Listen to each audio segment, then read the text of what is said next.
Hello and welcome to our today's lecture. This is lecture 3 and the chapter is classification of elements, and this is Imran Manik. I will be delivering the lecture.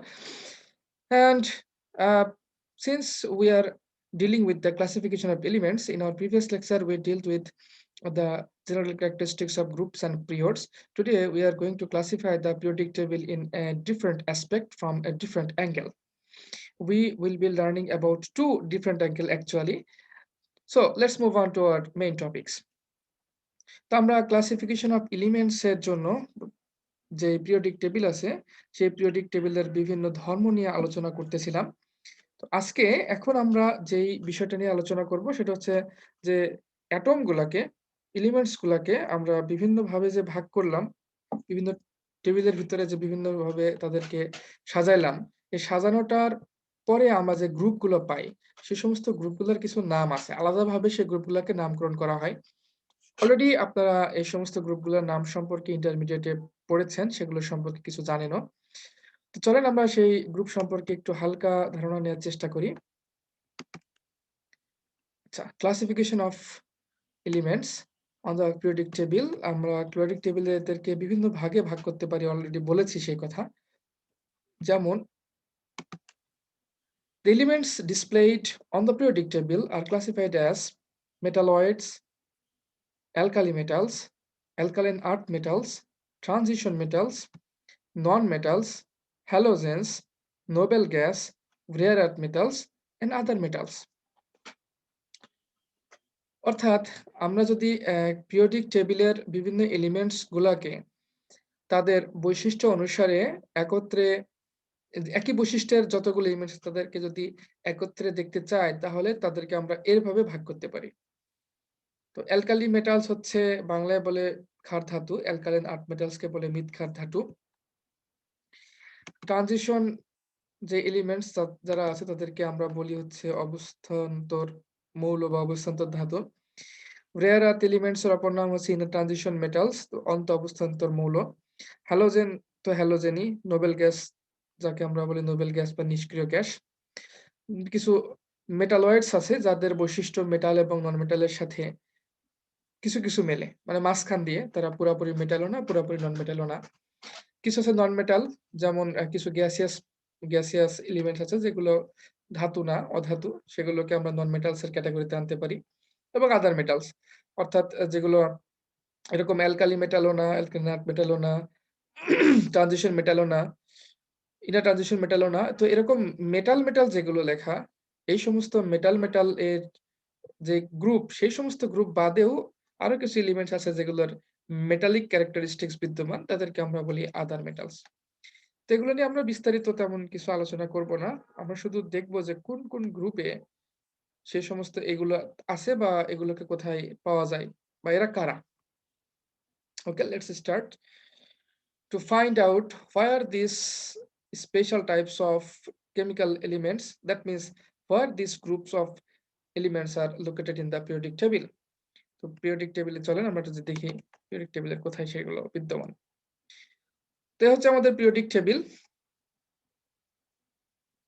এটা দেখাইছেন একটা লেকচারে, এটা আমাদের ক্লাসের একটা lecture এটা ছিল। তো এখানে দেখেন, তো যে এই কালারের যেগুলা, এই যে কালার, এই কালারের এখানে আছে হচ্ছে এরা এরা হচ্ছে অ্যালকালি মেটালস, অ্যালকালাইন আর্থ মেটালস, এবং এই যে হ্যালোজেন্স সহকারে এরা আছে। তো এই কালার এর যে সমস্ত এলিমেন্টস গুলো আছে তাদেরকে আমরা বলি রিপ্রেজেন্টেটিভ এলিমেন্টস। তাদেরকে আমরা বলি কি, এদেরকে কি বলবো? Representative elements, representative elements. তো এই কালাররা রিপ্রেজেন্টেটিভ এলিমেন্টস। আর এই কালাররা এরা হচ্ছে ট্রানজিশন মেটালস, দেখতে পাচ্ছেন এরা ট্রানজিশন মেটালস, নাম লেখাই আছে কালারের সাথে, ট্রানজিশন মেটালস। এবং এই কালার যাদের, তারা হচ্ছে inner transition metals, inner transition metals.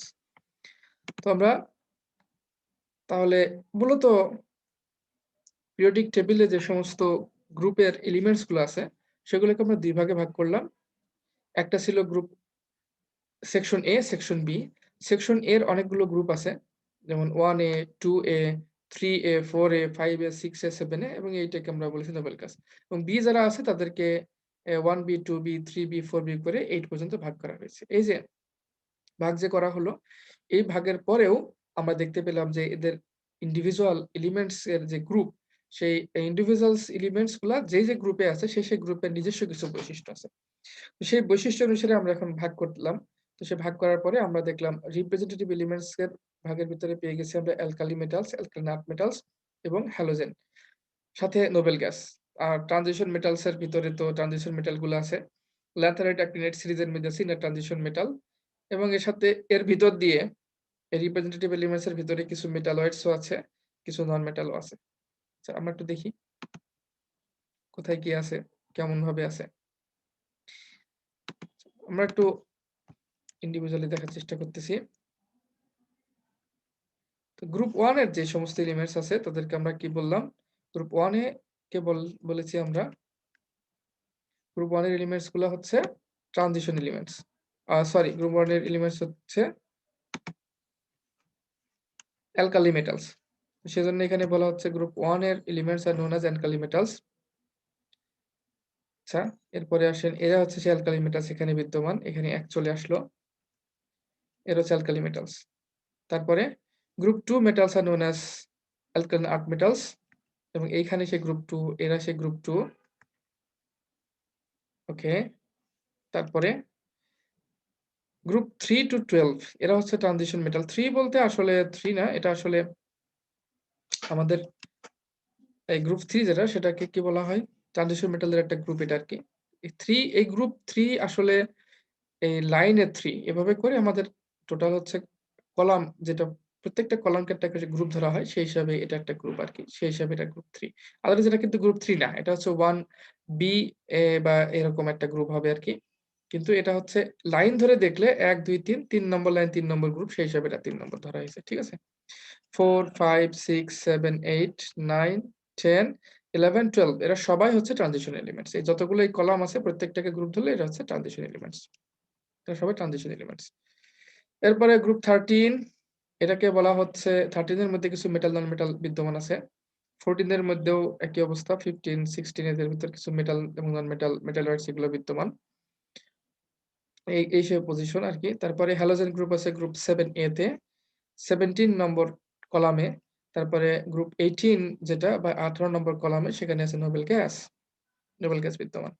আর পিরিয়ডিক টেবিলে আপনার ল্যান্থের ল্যাকটানের সিরিজ আছে। তারা হচ্ছে ওই আ আসলে এই টেবিলের নিচে দেখানো হয়েছে কারণ টেবিলের উপরে এদেরকে বসানো সম্ভব হয়নি। ফলে নিচে এদেরকে দেখানো হয়েছে। এরা আসলে টেবিলের ভিতরেরই একটা অংশ। তো গ্রুপ 8A যেটা, এখানে হচ্ছে আপনার অ্যাক্টিনাইড বা ল্যান্থেনাইড সিরিজ বিদ্যমান এবং গ্রুপ যে 9 যেটা, গ্রুপ বলতে 9 নম্বর যে কলাম, সেখানে আপনাদের অ্যাক্টিনাইড সিরিজটা বিদ্যমান থাকবে। তো এই হচ্ছে গেল গ্রুপ 1A, 2A। এখন আমরা দেখি গ্রুপ 1A। গ্রুপ 1A কে আমরা বলি হচ্ছে, কি বলি? আমরা বলি হচ্ছে, এই যে এটা হচ্ছে গ্রুপ 1A, এটাকে আমরা কি বলছিলাম? এটাকে আমরা বলেছিলাম অ্যালকালি মেটাল। অ্যালকালি মেটালে কে আছে? লিথিয়াম, সোডিয়াম, পটাশিয়াম, রুবিডিয়াম এবং সিজিয়াম আর ফ্রান্সিয়াম, এরা আছে।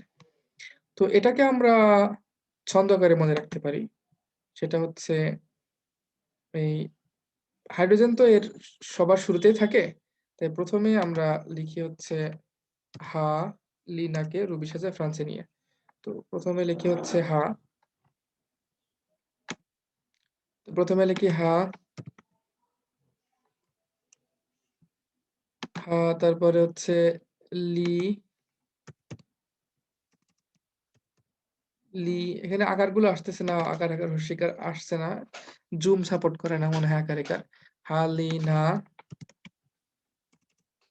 এটা হচ্ছে না। তারপরে কে, হালিনা কে, রুবি, রুবি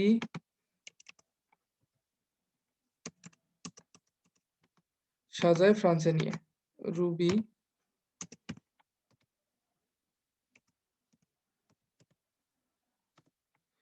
সাজাই ফ্রান্সে নিয়ে, রুবি সাজাই, সিজিয়াম হচ্ছে সাজাই, সাজাই ফ্রান্সে নিয়ে। তো লিখতে পারলাম না কারণ হচ্ছে জুম সাপোর্ট করতেছে না। আচ্ছা, তো বাংলা লেখা বাদ দিলাম। তাহলে এক কাজ করি, আমরা ইংলিশে লিখি আরকি। প্রথমে হচ্ছে হালিনা। হালিনা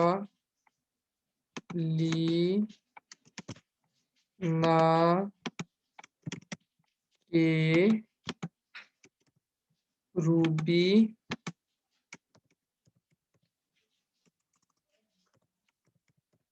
সাজাই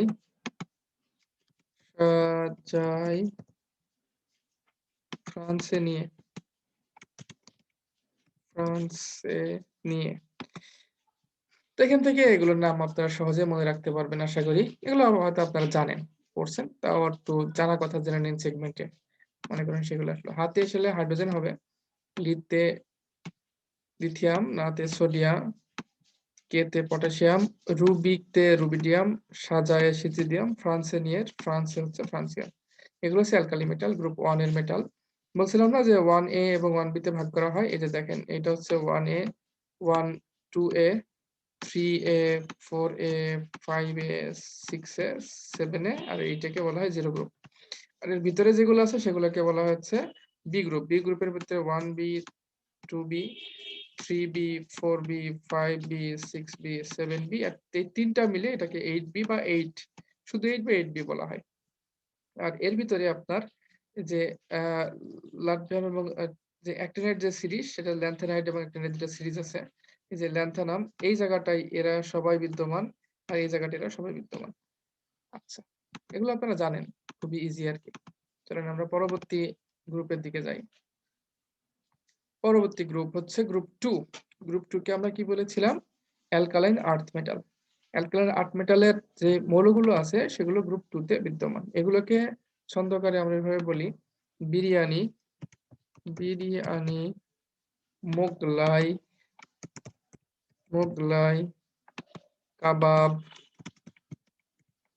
সরিয়ে, বাংলায় লেখা যাচ্ছে না আরকি, সরিয়ে, বাটিতে, বাটিতে রাখো, রাখো। তো এ হচ্ছে ছন্দ আরকি মনে রাখার জন্য। বিরিয়ানিতে হচ্ছে বেরিলিয়াম, মোগলাইয়ে ম্যাগনেসিয়াম, কাবাবে ক্যালসিয়াম, সরিয়ে স্ট্রনসিয়াম, বাটিতে বেরিয়াম, রাখোতে রেডিয়াম। এ হচ্ছে তাদের মৌল। যে যেভাবে পারেন সেভাবে মুখস্থ করতে পারেন। এগুলোই পড়তে হবে এমন এমন না আরকি। আচ্ছা, পরবর্তী একটা উদাহরণ আছে। এটা হচ্ছে আমাদের ক্যালসিয়াম। এরপর হচ্ছে ট্রানজিশন মেটাল। ট্রানজিশন মেটাল গুলো হচ্ছে যে বি গ্রুপের মৌলগুলো ট্রানজিশন মেটাল, এবং তার ভিতরে ইনার ট্রানজিশন মেটালও বিদ্যমান আছে। ট্রানজিশন মেটাল হচ্ছে এগুলা। এগুলা যেমন ফেরাস, ফেরাস দেখতে এরকম, কপার দেখতে এরকম, প্লাটিনাম দেখতে এরকম, মার্কারি দেখতে এরকম। এগুলো হচ্ছে ট্রানজিশন মেটাল, বাংলায় বলে অবস্থান্তর মৌল বা অবস্থান্তর ধাতু। তারপরে হচ্ছে অ্যাক্টিনাইড এবং ল্যান্থানাইড সিরিজ, এবং সেটা হচ্ছে আপনার অ্যাক্টিনাম ল্যান্থানামকে যদি ধরেন তাহলে ধরলে 15টা, আর বাদ দিলে 14টা।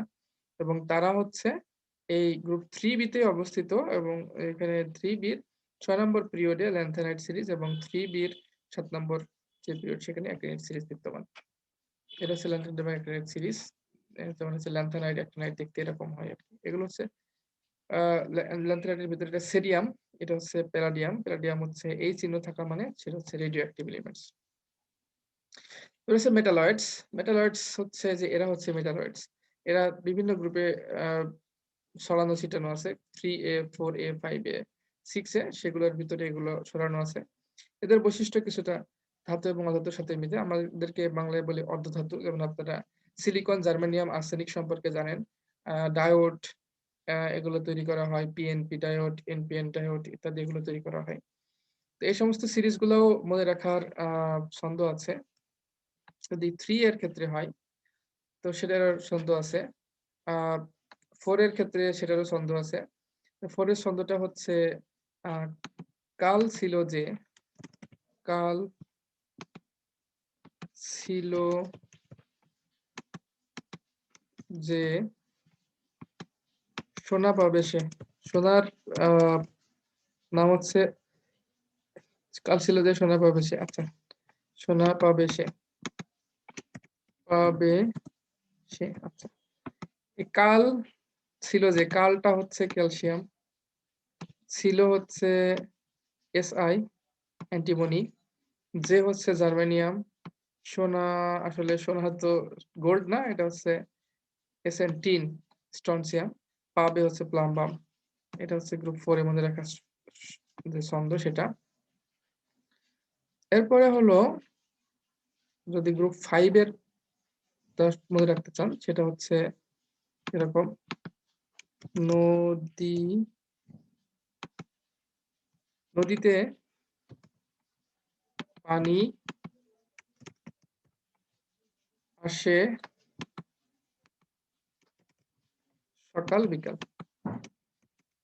সকাল বিকাল।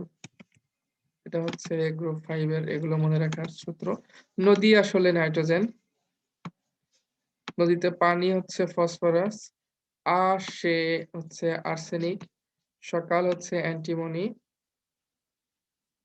আর বিকাল হচ্ছে বিসমাথ।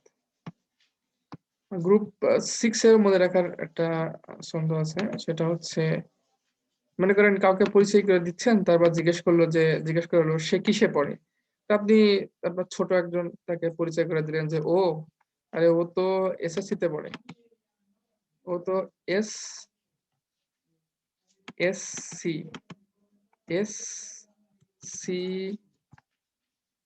তে পড়ে।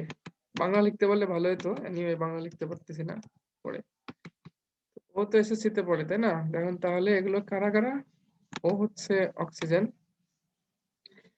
প্রথম এসটা হচ্ছে সালফার, সি তে হচ্ছে সেলেনিয়াম, টি তে হচ্ছে টেলুরিয়াম, আর পরেতে হচ্ছে পোলোনিয়াম। এই হচ্ছে কিছু ছন্দ, এগুলো মনে রাখার জন্য আর কি। এনিওয়ে, তো আমরা দেখলাম মেটালয়েডস এর কিছু উদাহরণ, তারপরে আমরা দেখি হচ্ছে হ্যালোজেনস। হ্যালোজেন মানে সেটা হচ্ছে সমুদ্রের পানিতে বেশি পাওয়া যেত বলে এদেরকে একসাথে হ্যালোজেন বলা হয়। Fluorine, chlorine, bromine, iodine, group 7 এতে এরা থাকে। এবং লাস্টেরটা হচ্ছে আপনার নোবেল গ্যাস। নোবেল গ্যাস হচ্ছে যাদের সাথে কারোর রিঅ্যাকশন হয় না, তারা সচরাচর নরমাল কন্ডিশনে কারোর সাথে কোনো মৌল তৈরি করে না। এটা হিলিয়াম, নিয়ন, আর্গন, ক্রিপ্টন, জিনন এবং রেডন। ওকে, তো আমরা আরেক ধরনের ক্লাসিফিকেশন দেখি ইলেকট্রনিক কনফিগারেশনের উপর ভিত্তি করে। ইলেকট্রনিক কনফিগারেশন আমরা স্ট্রাকচার অফ দ্য অ্যাটম চ্যাপ্টারে দেখেছি। ইলেকট্রনিক কনফিগারেশন অনুসারে যদি কোনো কিছু লেখা হয় তাহলে তার দ্বারা অনেক কিছু বোঝা যায়। ইলেকট্রনিক কনফিগারেশন অনুসারে আমরা এলিমেন্টস গুলোকে মূলত 4 ভাগে ভাগ করতে পারি।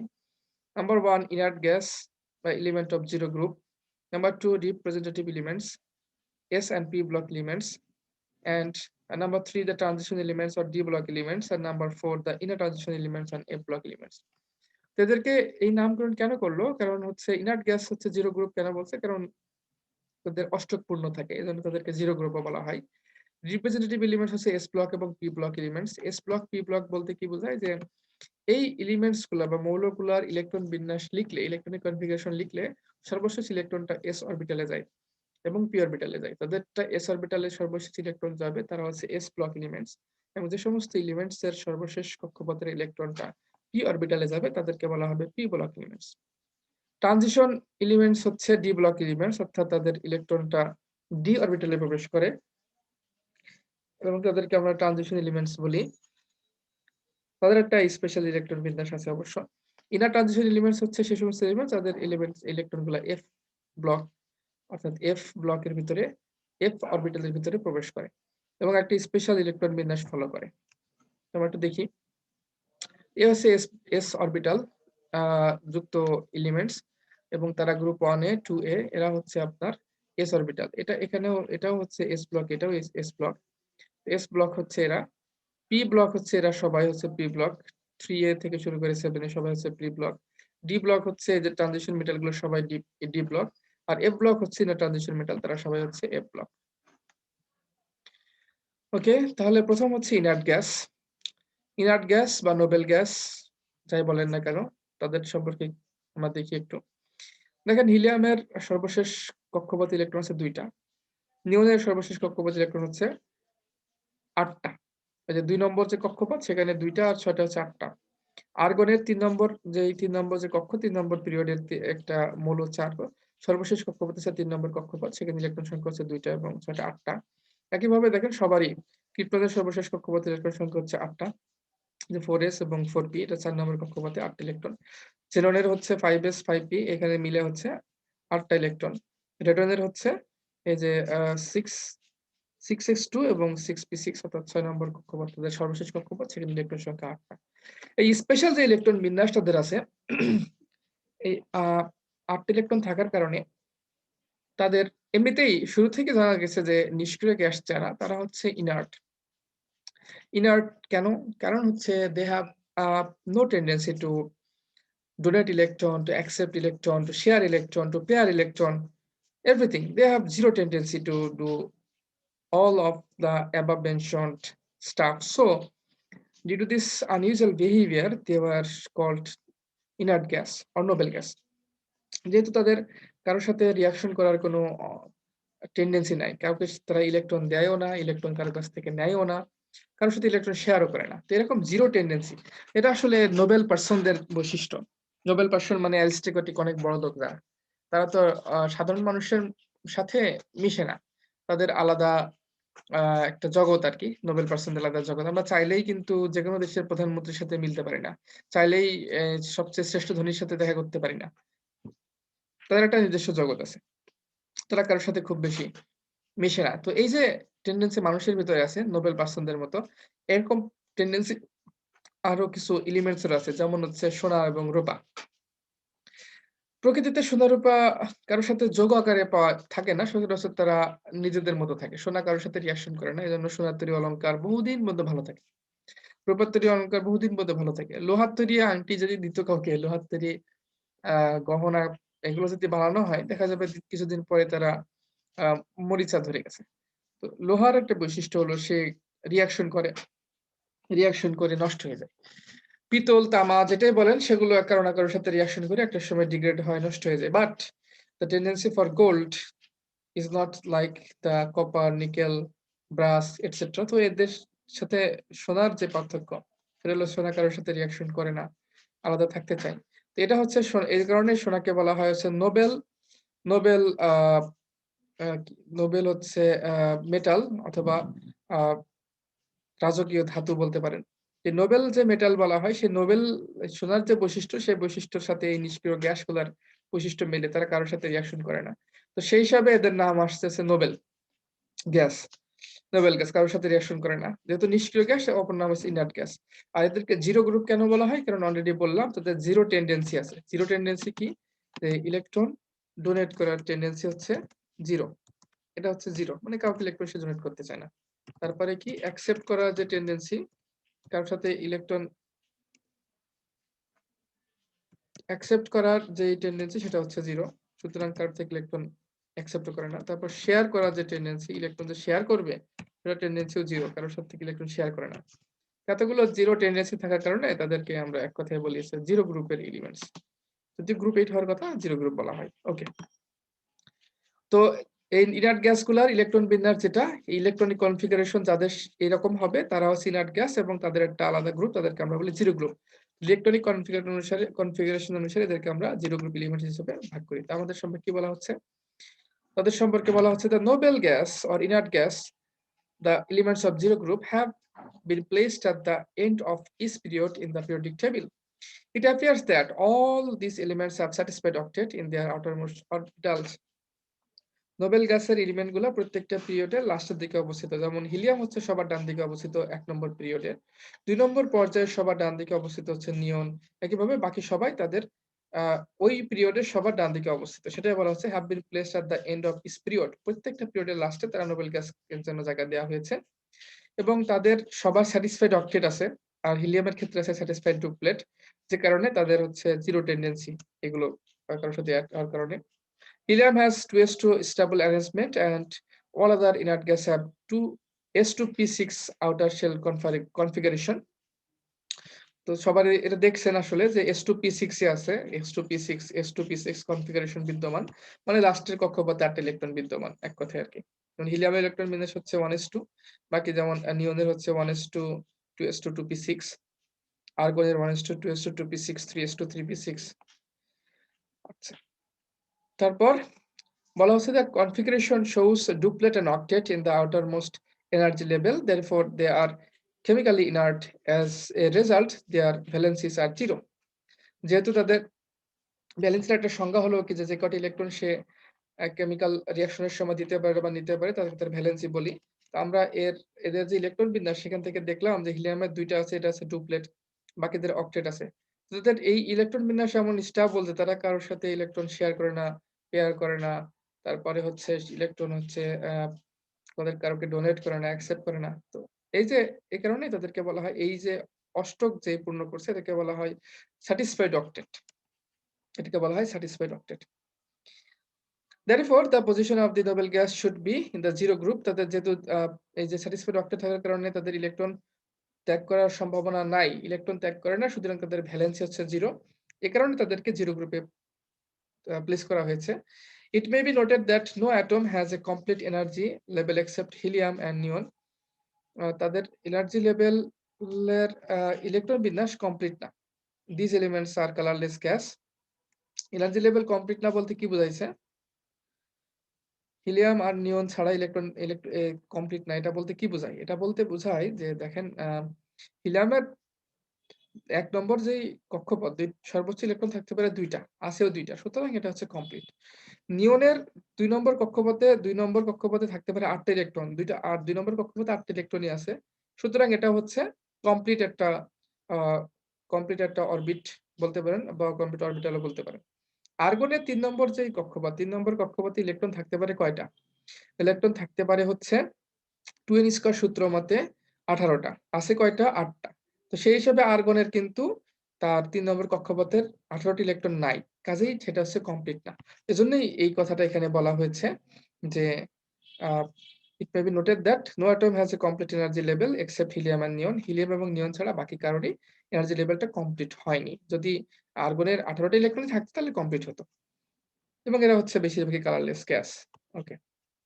তারপরে হচ্ছে representative elements, S and P block elements কে আমরা বলি রিপ্রেজেন্টেটিভ এলিমেন্টস। যেমন এটা হচ্ছে 1A, তাদেরকে অপর নাম আমরা কিছুক্ষণ আগে জেনেছি, এদেরকে বলি আমরা কি বলি? এদেরকে বলি আমরা হচ্ছে অ্যালকালি মেটাল, আর এদেরকে বলি হচ্ছে alkaline earth metal 1A 2A।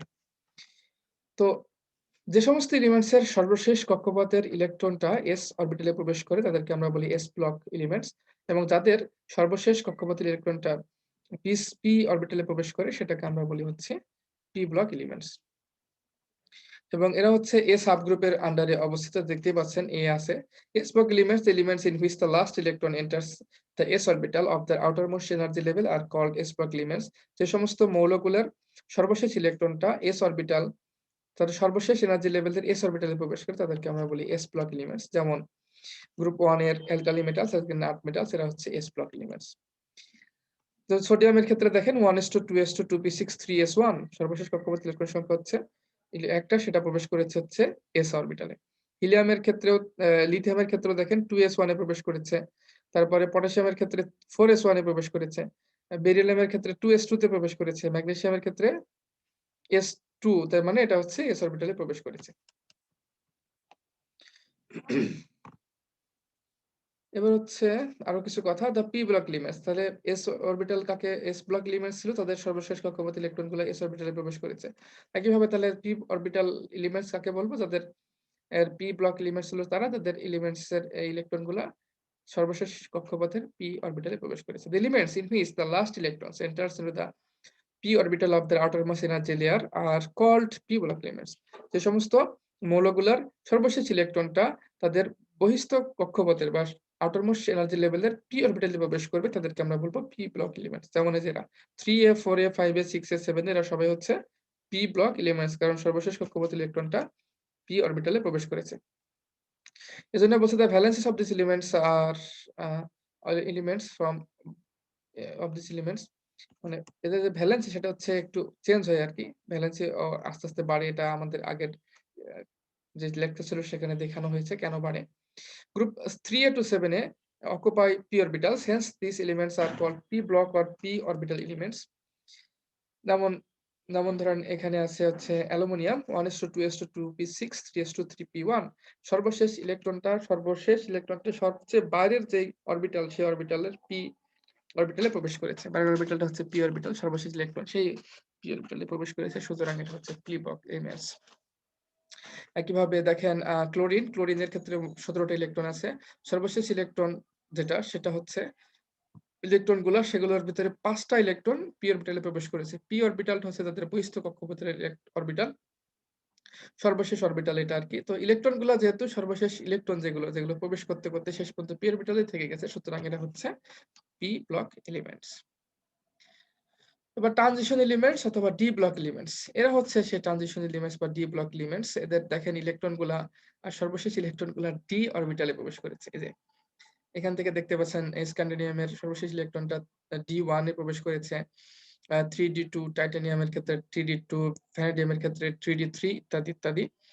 তো এগুলো যেহেতু ডি অরবিটাল সর্বশেষ কক্ষপথে তাদের ডি অরবিটাল, সুতরাং এদেরকে আমরা বলি হচ্ছে ডি ব্লক এলিমেন্টস।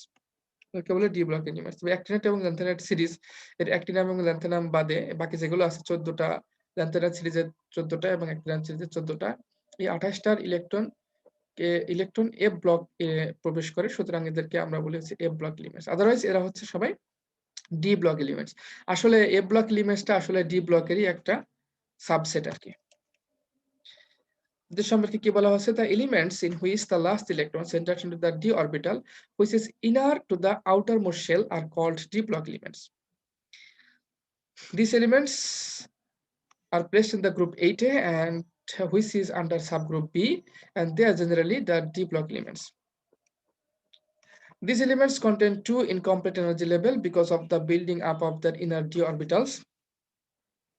আচ্ছা, এখানে যেগুলো কথা বললো সেগুলো একটু বোঝায় দিই আরকি। সেখানে একটা কথা বলছে যে elements in which the last electron enters into the d orbital which is inner to the outermost shell. Inner to the outermost shell. যেমন স্ক্যান্ডিনিয়ামের সর্বশেষ শেল কোনটা? 4 নম্বর শেল। 4 নম্বর শেলটা হচ্ছে সর্বশেষ শেল। 4 নম্বর শেলের আগের শেলটা হচ্ছে inner to the outermost shell. 4 number শেলটা হচ্ছে আউটারমোস্ট শেল। আউটারমোস্ট শেলের আগের শেলটা হচ্ছে inner to the outermost shell. তাহলে inner to the outermost shell কোনটা হবে? তার জন্য এটা হচ্ছে এই যে 3 নম্বর শেলটা হচ্ছে inner to the outermost shell. এই 3 নম্বর শেলের এই ডি অরবিটালে তার একটা ইলেকট্রন প্রবেশ করেছে। আপনারা জানেন যে মূলত 4s টা আগে আসে, 3d টা পরে আসে। এটা হচ্ছে আমাদের বিল্ডিং আপ যে ফর্মুলা, আফবাউর যে রুল, সেই আফবাউ রুল অনুসারে এরকম হয়। তাহলে 4s টা আগে পূর্ণ হবে, তারপরে আছে 3d তে যাবে। তো 3d হবে, 3d তে যে গেল, 3d টা মূলত যদি শেল আকারে লেখা হয় তাহলে 3d কয় নম্বর শেল? 3 হচ্ছে 4 নম্বর শেল। তো 4 নম্বর শেল হচ্ছে inner to the outermost shell, অর্থাৎ বহিস্থ শেলের আগের শেল হচ্ছে 3 নম্বর শেল। আমরা একটু দেখি। এটা হচ্ছে নিউক্লিয়াস। এটা হচ্ছে একটা শেল নিউক্লিয়াসের পাশে, প্রথম শেল। এটা হচ্ছে আরেকটা শেল, তারপরে এটা মনে করেন আরেকটা শেল, এবং এটা হচ্ছে সবার থেকে বাইরের শেল। একটু ওভারল্যাপ হয়ে যাচ্ছে।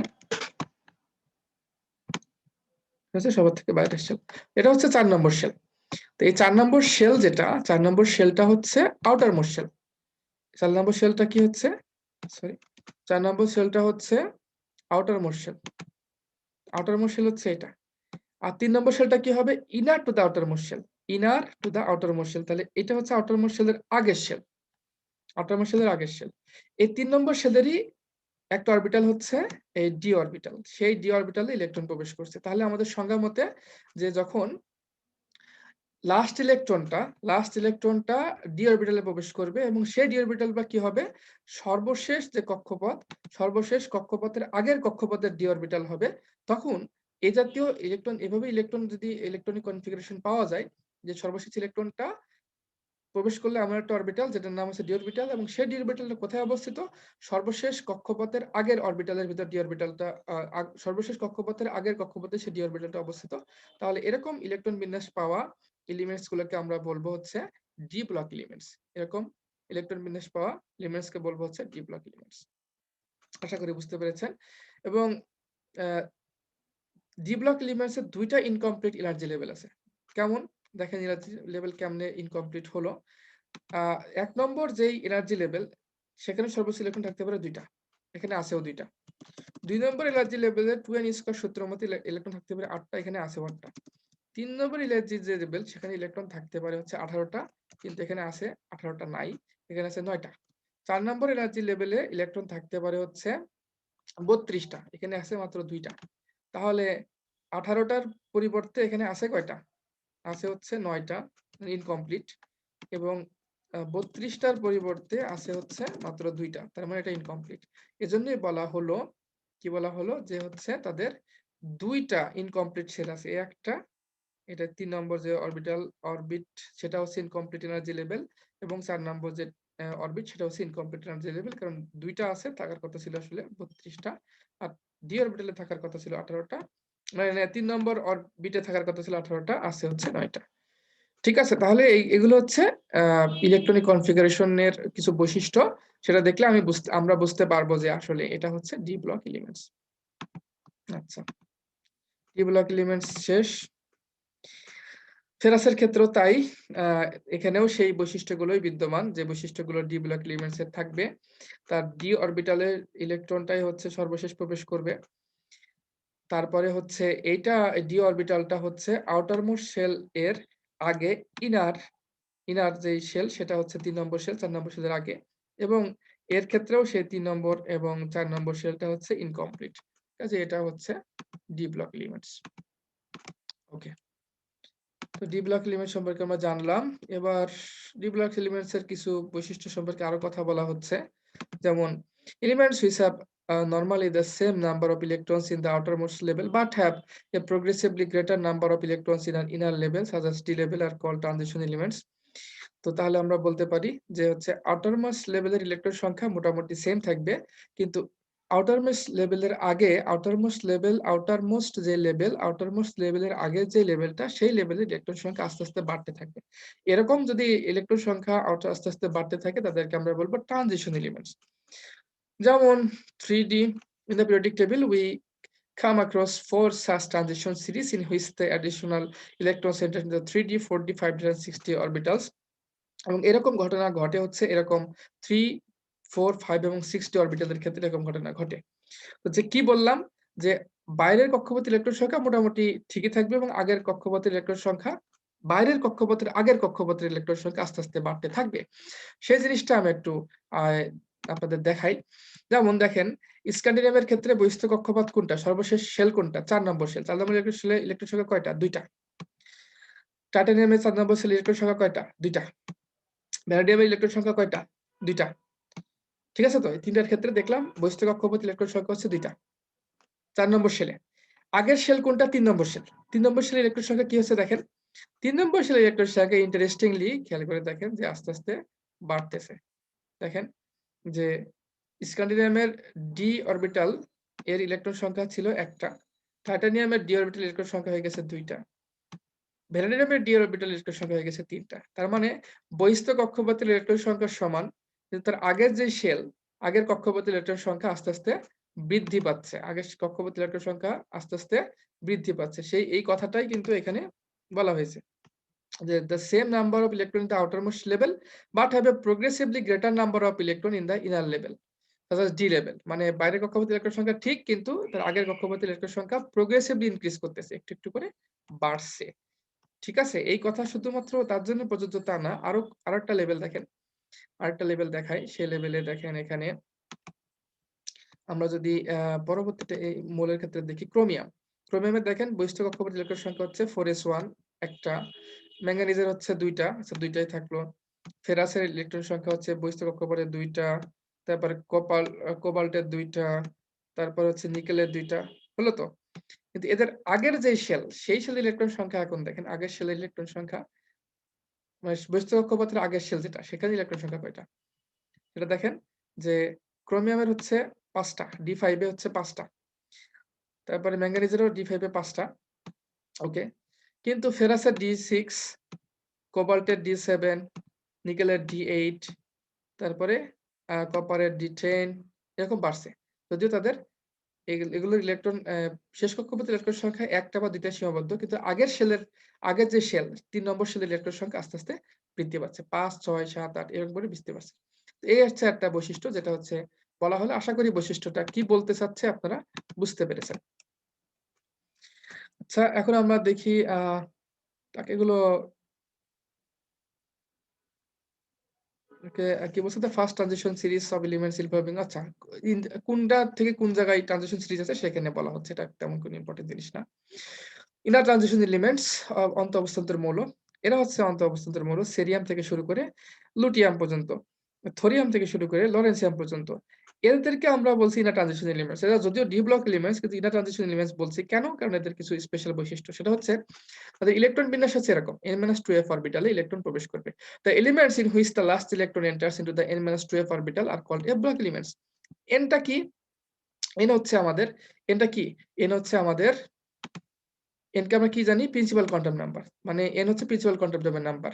n-2 বলতে কি বোঝায়? যে প্রিন্সিপাল কোয়ান্টাম নাম্বার যদি n হয় তার আগেরটা হবে n-1, তার আগেরটা হবে n-2। তার মানে সর্বশেষ কক্ষপথ যদি হয় হচ্ছে ৫ নম্বর কক্ষপথ। ৫ নম্বর কক্ষপথ হচ্ছে n। তো ৫ নম্বর কক্ষপথের আগের কক্ষপথ কোনটা? ৪ নম্বর কক্ষপথ। ৪ নম্বর কক্ষপথ আসলে কি? n-1 এটা হচ্ছে ৪ নম্বর কক্ষপথ। তার আগের যে কক্ষপথ সেটা আসলে কয় নম্বর কক্ষপথ? ৩ নম্বর কক্ষপথ। ৩ নম্বর কক্ষপথ আসলে কি? n-2 তার মানে আমরা কি বলছি? আউটার মোস্ট শেল হচ্ছে n, আউটার মোস্ট শেলের আগেরটা হচ্ছে ইনার আউটার মোস্ট শেল, তারও আগের যে শেলটা সেটা হচ্ছে n-2 শেল। ঠিক আছে? n-1 হলো আউটার মোস্ট শেলের আগের শেলটা, ৪ নম্বর শেল। যদি তারও আগের শেলটা ধরি তাহলে সেটা হবে যে n-2 শেল। এটা হচ্ছে তারও আগের শেল। তার মানে এই আগের শেলের সর্বশেষ শেল থেকে শুরু করে তার আগে আসতে থাকলে n-2 যে শেলটা হবে সেই শেলে ইলেকট্রন প্রবেশ করলে তাকে আমরা বলব হচ্ছে ইনার ট্রানজিশন এলিমেন্টস এবং সেটা হচ্ছে এফ ব্লক, এফ অরবিটালে প্রবেশ করতে হবে। এবং তাদের ৩ টা ইনকমপ্লিট আউটার লেভেল আছে। তার মানে n যে লেভেলটা সর্বশেষ যে এনার্জি লেভেল সেখানে সর্বোচ্চ যে কটা ইলেকট্রন থাকতে পারে সেটা সেখানে নাই। তার আগের যেটা n-1 যেটা সেখানেও সর্বোচ্চ যে কটা ইলেকট্রন থাকতে পারে সে কটা ইলেকট্রন নাই। এবং তার আগের যেটা n-1 n-2 যেটা সেই শেলটাও কমপ্লিটলি ফিল না। তাহলে since n-2f orbital lies comparatively deep within the kernel, being inner to the penultimate shell, these elements are called inner transition elements. যেহেতু n-2 যেই অরবিটালটা সেটা হচ্ছে বহিস্থ কক্ষপথ থেকে আরো ভিতরের দিকে, সুতরাং এদেরকে বলা হয়েছে ভিতরের এলিমেন্টস হচ্ছে inner transition elements বলা হয়। The F block elements consist of two series of elements which are placed in two rows at the bottom of the periodic table. এটা আপনারা জানেন যে দুইটা সিরিজে বিভক্ত। একটাকে বলা হয় অ্যাক্টিনাইট সিরিজ, একটাকে বলা হয় ল্যান্থানাইট সিরিজ। ল্যান্থানাম একটা নাম, অ্যাক্টিনাম বলা হয়। তো আমরা একটা ইলেকট্রন বিন্যাস দেখে এতক্ষণ যা বললাম সেটা একটু দেখি দেখেন। কয়েকটা বৈশিষ্ট্যের কথা বলেছিলাম আমরা। তার ভিতরে একটা বৈশিষ্ট্য ছিল যে তাদের ইলেকট্রন প্রবেশ করবে হচ্ছে এফ অরবিটালে। সেই এফ অরবিটালটা কয় হবে? সর্বশেষ কক্ষপথের আগের কক্ষপথের আগের কক্ষপথ। তো এখানে সর্বশেষ কক্ষপথ সেরিয়ামের জন্য কোনটা? সর্বশেষ কক্ষপথ হচ্ছে ৬ নম্বর কক্ষপথ। তার আগের কক্ষপথ হচ্ছে ৫ নম্বর কক্ষপথ। তার আগের কক্ষপথ হচ্ছে ৪ নম্বর কক্ষপথ। তাহলে এটা হচ্ছে আমাদের n-2 কক্ষপথ। তাহলে ইলেকট্রন n-2 কক্ষপথের এফ অরবিটালে প্রবেশ করবে এবং ইন্টারেস্টিংলি আপনারা দেখতে পাচ্ছেন যে হ্যাঁ, এখানে এফ অরবিটালে ইলেকট্রন প্রবেশ করেছে। এগুলোতে এফ অরবিটাল ইলেকট্রন প্রবেশ করে না, এটা পড়েছে। সুতরাং এটা হচ্ছে এফ ব্লক মৌল। আরো মজার বিষয় হলো ৪ নম্বর কক্ষপথে ইলেকট্রন থাকতে পারে ৩২ টা, আছে মাত্র ১৯ টা, তার মানে এটা ইনকমপ্লিট। ৫ নম্বর যে কক্ষপথ সেখানে থাকতে পারে ৫০ টা, ইলেকট্রন আছে হচ্ছে ৯ টা, সুতরাং এটা ইনকমপ্লিট। ৬ নম্বর কক্ষপথে থাকতে পারে ৭২ টা, তা আছে হচ্ছে ২ টা, তার মানে এটা ইনকমপ্লিট। তার মানে এই যে ৩ টা যেই আউটার মোস্ট শেল, তার আগের শেল ৩ টা সেল হচ্ছে ইনকমপ্লিট এবং n-2 যে শেল সেখানে হচ্ছে ইলেকট্রন f অরবিটালে প্রবেশ করেছে। সুতরাং এটাকে আমরা বলব হচ্ছে, এটাকে কি বলবো? f অরবিটাল বা f ব্লক এলিমেন্টস বলবো। এটা শুধু তার জন্য প্রযোজ্য তা না, থোরিয়ামের জন্য প্রযোজ্য। এখানেও তাই ঘটনা ঘটছে দেখেন। সর্বশেষ কক্ষপথ হচ্ছে ৭ নম্বর। তার আগেরটা n-1, তার আগেরটা n-2, সেখানে দেখেন f অরবিটালে ইলেকট্রন প্রবেশ করেছে এবং এই সবগুলো হচ্ছে ইনকমপ্লিট। তো আশা করি আপনারা বুঝতে পেরেছেন যে ইলেকট্রনিক কনফিগারেশন অনুসারে কিভাবে ক্লাসিফিকেশন করা হয় এলিমেন্টস গুলাকে। তো সবাইকে ধন্যবাদ ক্লাসে অংশগ্রহণ করার জন্য। কোনো প্রশ্ন থাকলে সরাসরি ক্লাসে অথবা কমেন্ট বক্সে লিখতে পারেন। Thanks to all for joining.